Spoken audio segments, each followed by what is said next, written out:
Members of the local, regional, and international media. And with your permission, Mr. President, we will proceed directly to questions. We remind members of the press to please state your name and media organization before you ask your question, and please keep it to one question. KNC. Thank you, Excellence. My name is Kakoza Mwiza Charles, commonly known as KNC. I work for TV and Radio 1. My question, DRC government rejected or refused to put into place the commitments, Washington commitments of June 27th. And recently we heard that you may meet with Congress President in the USA. If true, what should we expect regarding the Eastern Democratic Republic of Congo peace and Rwanda in particular? Thank you, sir. Well, I'm sure you are familiar with these stories where people may say one thing and do a different thing altogether. And sometimes it even becomes a pattern for some people to just not do what they have said they are committed to doing. And that is a characteristic of the situation you have with the DRC. The good thing is it's always in the open, it's in public. You don't have to explain much. If they were doing it quietly, people would get confused and start saying that maybe others are actually responsible for all that they are seeing. But the good thing, they come out and say it.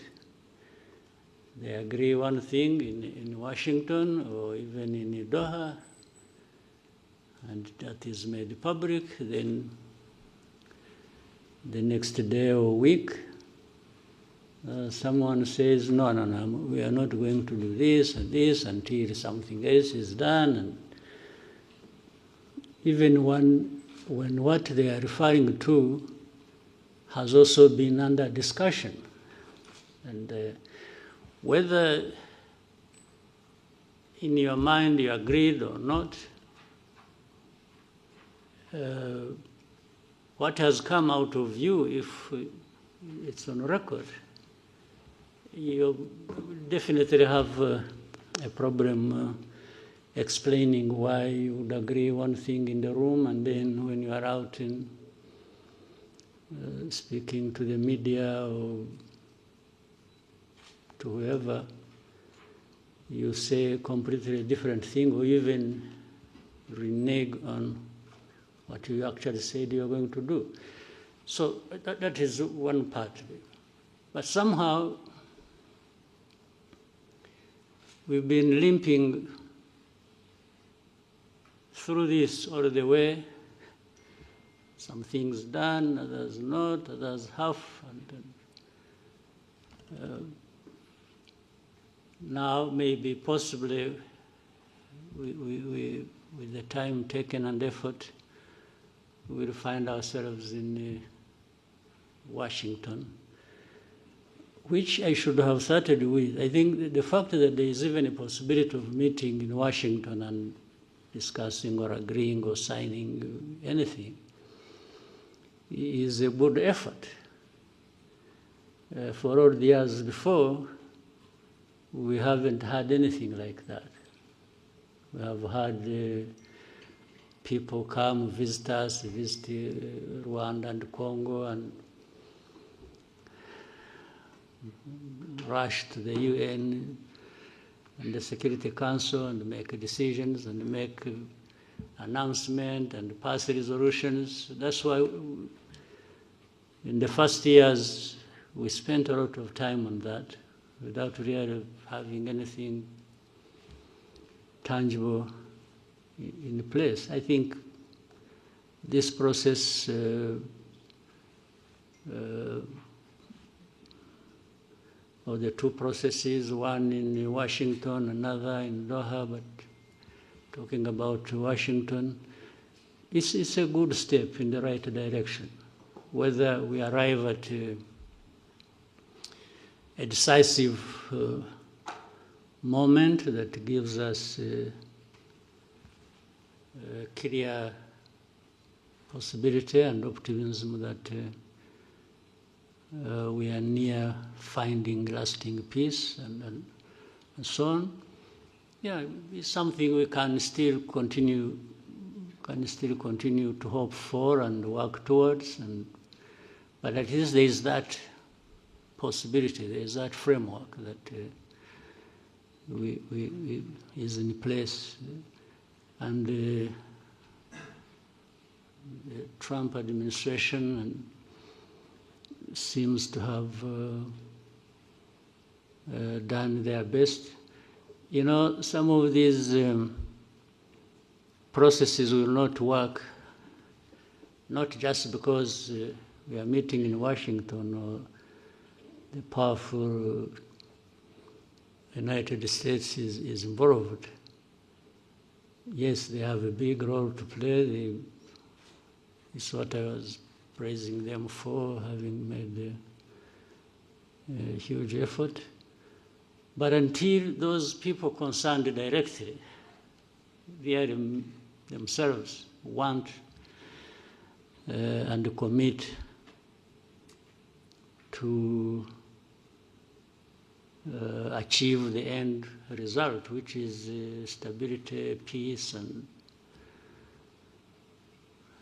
security for all that needed, even the most powerful will remain wondering which way to go, or frustrated, if you will.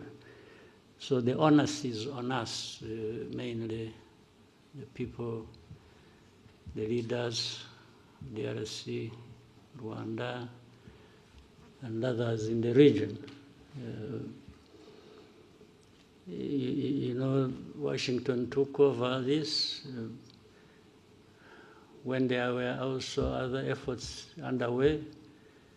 I'm sure maybe one of you will be asking, or you yourself had it on mind but didn't raise it. You would be asking, what is the East African SADC process? Because they were there.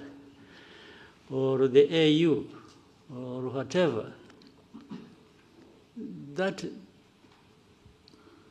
speaks volumes. And the reality is the knot is tied in one place. These problems are happening in Congo, but it seems the leaders don't care or don't know, or they have refused to take responsibility. They just keep daydreaming and talking about all kinds of things, and whenever they've gone all places, the only thing they know how is to keep asking sanctions for Rwanda, sanctions for Rwanda. Okay, but if you sanction Rwanda, how does it solve your problem? How does it solve your mismanagement of your counter affairs? How does it give citizenship rights to the people who have been complaining for decades and have had to take arms and fight you?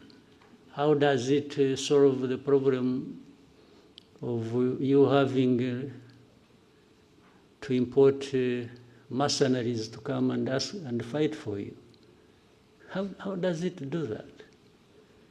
I mean, you know, people should really see things for what they are, and